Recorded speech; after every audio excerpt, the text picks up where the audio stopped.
IBS-M প্রথমত আপনি যে কাজটা করবেন, কখনো যেহেতু কষা হয় কখনো নরম হয়, যখন কষা হয় তখন আপনি কলা, পেঁপের তরকারি এগুলো আপনি কিন্তু রাখতে পারেন।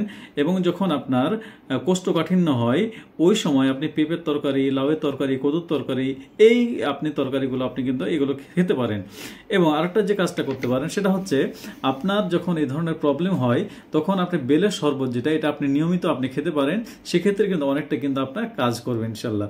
এরপরে আপনি যে কাজটা করতে পারেন সেটা হচ্ছে, আপনার যদি খুব পাতলা ডায়রিয়া নরম হয়ে যায় তাহলে আপনি অ্যাক্টেরিয়া ক্যাপসুল 4 বিলিয়ন এটা আপনি ফ্রিজে নর্মালি এটা রেখে দিবেন।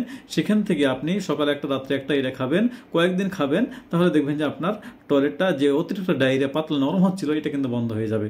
আর যদি আপনার টয়লেটটা একটু যখন দেখবেন যে আপনার স্বাভাবিক আছে এবং একটু টাইট টাইট ভাব আছে, তখন কিন্তু আপনি অ্যাক্টেরিয়া ক্যাপসুল যেটা আপনার প্রোল্যাক্টো যেটা ক্যাপসুল, সেটা সকালে একটা রাত্রে একটা খাওয়ার 15-20 মিনিট আগে এটা কিন্তু আপনি খেতে পারেন।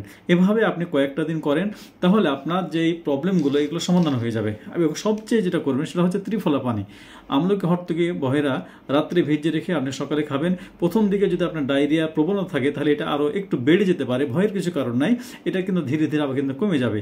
এবং যদি কোষ্ঠকাঠিন্য থাকে সেটা কিন্তু লুজ হবে এবং অতিরিক্ত হতে পারে, সেটা কিন্তু ভয়ের কারণ নেই। আপনি নিয়মিত করেন, দেখবেন 10 থেকে 12 দিন পরে এটা কিন্তু সহনশীল মাত্রায় চলে আসবে, কারণ আপনার ভিতরে টক্সিন যেগুলো আছে এগুলো কিন্তু বের হয়ে যাবে এবং আপনার অনেকটাই যে IBS যে প্রবলেমটা এটা কিন্তু চলে যাবে ইনশাল্লাহ।